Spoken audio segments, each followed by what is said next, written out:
Welcome to Sex, Money, and Real Estate Podcast, the show for real estate couples about how to close more deals in the bedroom. My name is Nancy Jameson. And I'm Bill Jameson. And each week we deep dive into juicy, intentional, sexy conversations, sharing with you what it takes to create balance in your intimate relationships and your real estate business. Thank you so much for being here. Shall we begin? Hey, baby. Hey, baby. So it's been a heck of a week, huh? Yes, it has. Thanksgiving, cooking for an additional 11 or 12 people in our house. Mm-hmm. And then so Thanksgiving was obviously Thursday, and then doing the turnaround and putting up like a lot of our Christmas decorations and getting those broken out and the rest of it broken in, getting our tree. Craziness. Mm-hmm. And yet we found time for a date. Yes, we find time for date. Our date is a priority. Our date is a priority. It's definitely one of those tools that we've used on and off over the years, and the dating has definitely become more consistent in the last couple of years for sure. Mm-hmm. So why do you think it's become more of a priority, or why do you think it's been more consistent? Why do I think it's more of a priority? I feel like it's more of a priority because it allows us the space to pause from our life and just carve out a consistent space for you and I to totally reflect on our life, or to reflect on you and I. I mean, inevitably we talk about the boys and the real estate business and the coaching business and the podcast and, what are we doing, this, that, or the other, or checking our schedules out. And yet there is definitely a good part of our date that we spend just cuddling, or we'll be in silence, or we'll be holding hands, or just laughing or telling jokes and, goofing off. So I think that's a really good point, actually, because, when it used to be, when I thought about dates, it was like, oh my gosh, it's got to be like this. It's always got to be like this grandiose thing. It's flowers and candy and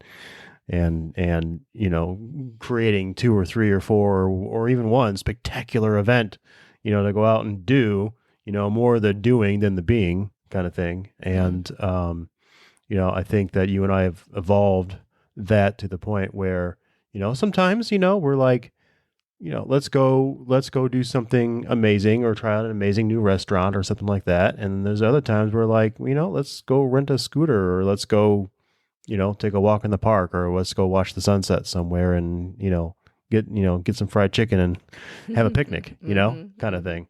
So, I mean, I guess the point is that they come in all forms, and making the date itself the priority and not necessarily the events that go along with it has definitely been an evolution for sure.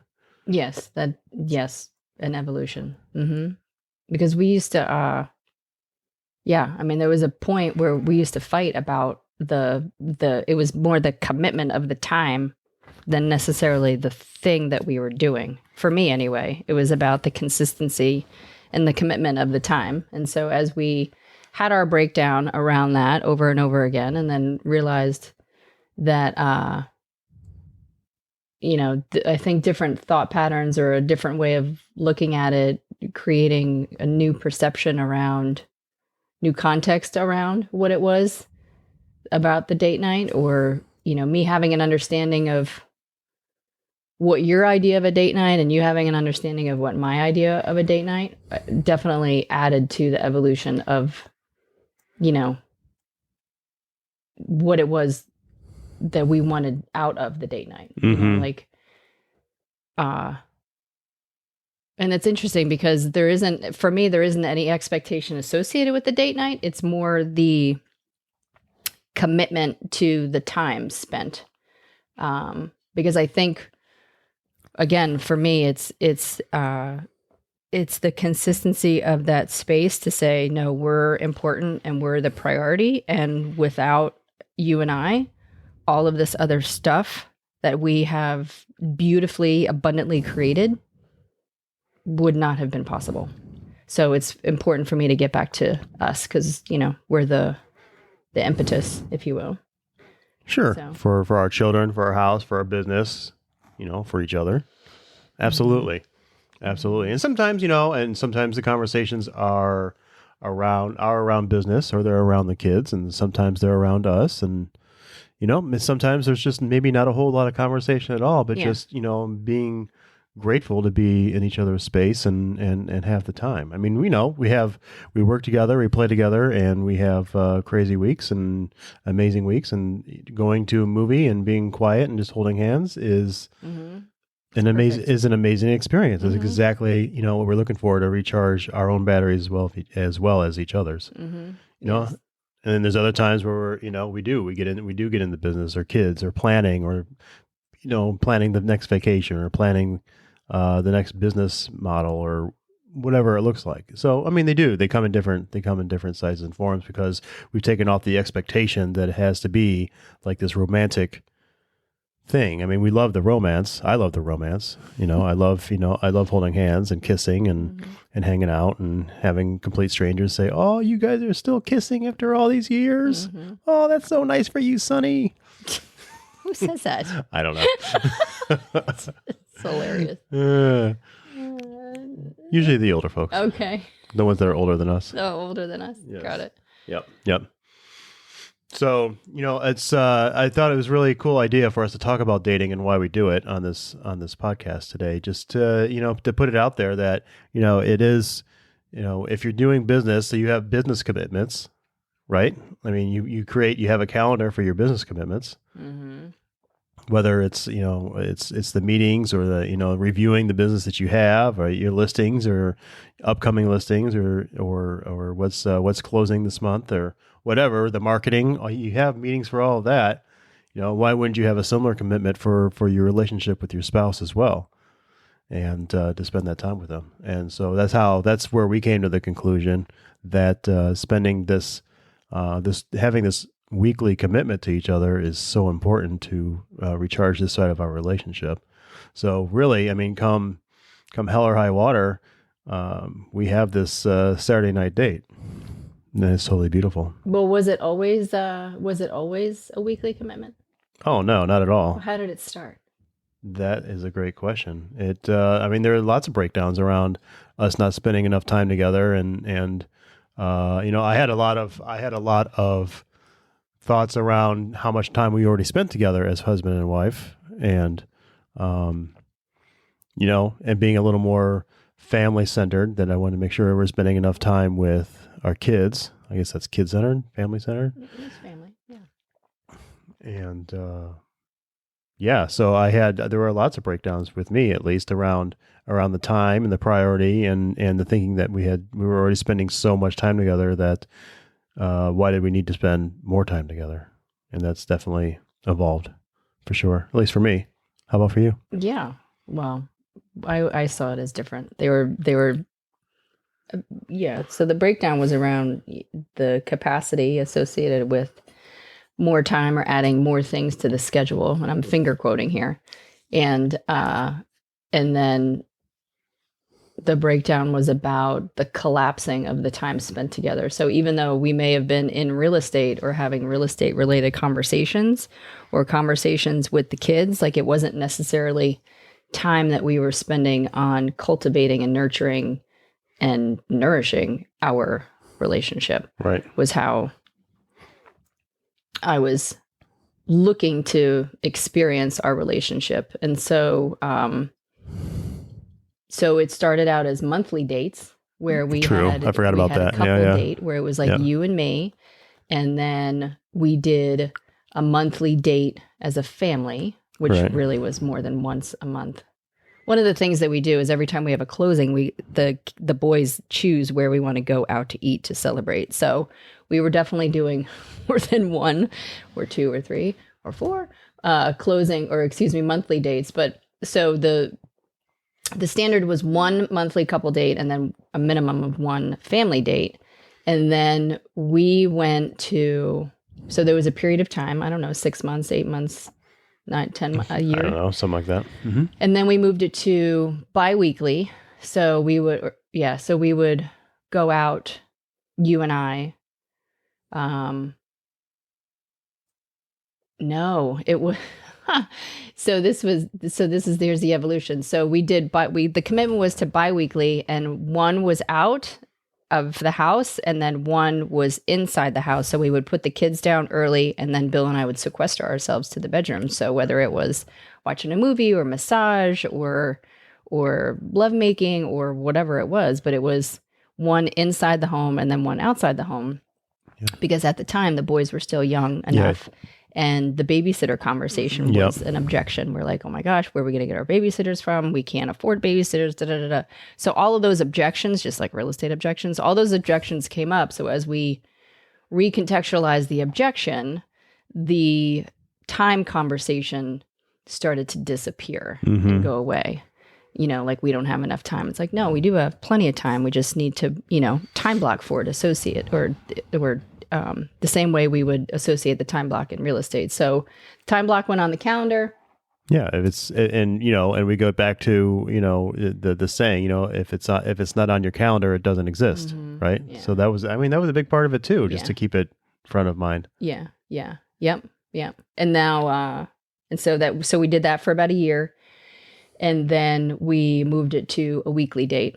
And so now the boys are definitely old enough to where they're taking care of themselves and babysitting. And so whether we decide to go out or stay in, we typically do 2 to 3 dates a month consistently. And then we'll stick with the one family date. So we'll go bowling, or we'll go out to a movie, or we'll go camping, or. Right. And to point out that we do, a lot of times our dates on Saturdays, and we do have dad family time on Sundays. A lot of time where it's it's all things Star Wars or Harry Potter or just hanging out and playing frisbee or going for a run or something like that. But it's usually we take the time as we can also to get the extra family time in on Sundays, because the boys are getting busier too. So we, at ages 13 and 12, we see less of them than we used to as well. Yeah. Wow. We'll hold on to them as long as we can. Yep, for sure. So, in summary, I feel like it has definitely evolved for us, and the meaning of it has evolved, and the expectation around it has not necessarily. We still have a high expectation to have the date. It's just, again, just not to be attached to necessarily what the date looks like. Oh yeah, for sure. Well, we keep a list. Right. Oh, that's true. We keep the SWAC list, sealed with a kiss list, for the date night, so that if we do have any date night ideas, we have a mutual document that stuff is dropped into, and if there's something we want to do, something new and different, or just have a different experience, then, or even revisit something that we had a great time with, we'll dip into that list and take a look at it. For sure. Absolutely. And then the other thing that really added some balance to the date is that we switch back and forth, which I guess is a bonus tip. So one week it'll be Bill's week to cultivate the dating experience, and then the next time we go on a date, it'll be my week to cultivate the dating experience. And again, it's not necessarily like wowing each other with the experience or one-upping each other with the experience. It's allowing each other to lead and to really foster that part of us that allows each other to take care of each other and be surprised and be poured into, receiving, giving, all of those beautiful things. So I pulled up our dating list. It's pretty extensive. We're here in Atlanta, and so there's definitely a lot of Atlanta-based things here. But there's some cool stuff that would transcend any metropolitan area. Yes, hot air balloon rides, poetry reading, trail running. We've had some great dates running or being outside, or connecting with the planet as we connect with ourselves, and for sure.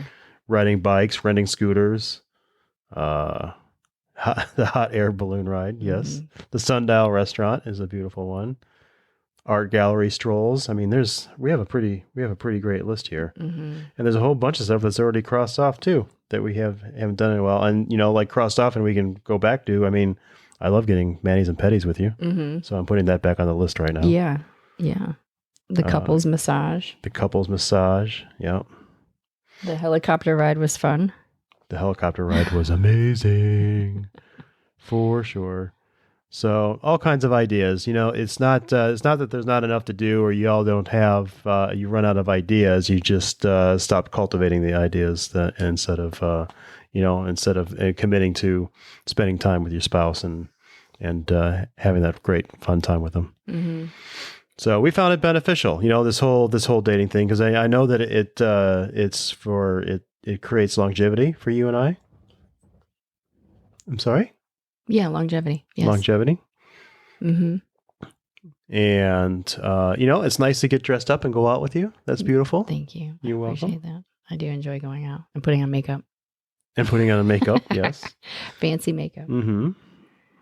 Well, and the other thing, baby, is that it creates a sense of consistency and it's time that I can count on that you're going to show up for our relationship. And it's a time that I can count on for me that I'm going to show up in the relationship. And then what happens is it creates this reliability and the accountability, because now I'm accountable to showing up and you're accountable to showing up. And it just creates consistent reliability for each other.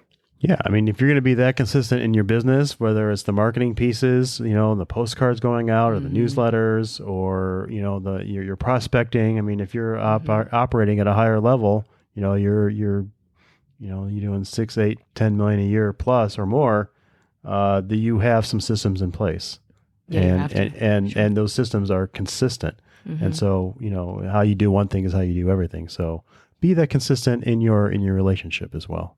Mm-hmm. Yes. Awesome. Anything else to add to this conversation? No, I think it's fantastic. What I love about these conversations is that it assists us in getting more fine-tuned, and I appreciate how this conversation, while it's going out, it also comes back and serves us fully too. So totally. I really appreciate that. Yes, I appreciate that. And I appreciate going on dates where other people clean up after us. Yes, absolutely. Absolutely. So I'm grateful for you and this conversation, and, inspiring this conversation to come to fruition. And thank you. You're welcome. Love you. I love you too. All right. I'll see you on the other side of the mic. Bye.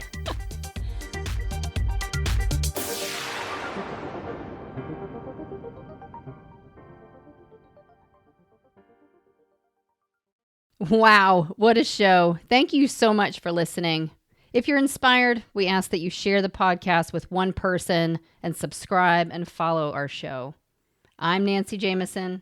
And I'm Bill Jameson. And remember, it's a great life. Woo!